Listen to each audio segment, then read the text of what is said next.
بیا تا گل برافشانیم و می در ساغر اندازیم، فلک را سقف بشکافیم و طرحی نو در اندازیم. اگر غم لشکر انگیزد که خون عاشقان ریزد، من و ساقی به هم سازیم و بنیادش براندازیم. شراب ارغوانی با گلاب اندر قدح ریزیم، نسیم عطرافشان را شکر در مجمر اندازیم.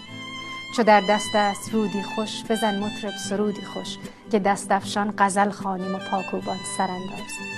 صبا خاک وجود ما بدان عالی جناب انداز، بود کان شاه خوبان را نظر بر منظر اندازیم. یکی از عقل می لافد، یکی طامات می بافد، بیا کین داوری ها را به پیش داور اندازیم. بهشت عدن اگر خواهی بیا با ما به میخانه، که از پای خمت روزی به حوض کوثر اندازیم. سخندانی و خوشخوانی نمی ورزند در شیراز، بیا حافظ که تا خود را به ملکی دیگر اندازیم.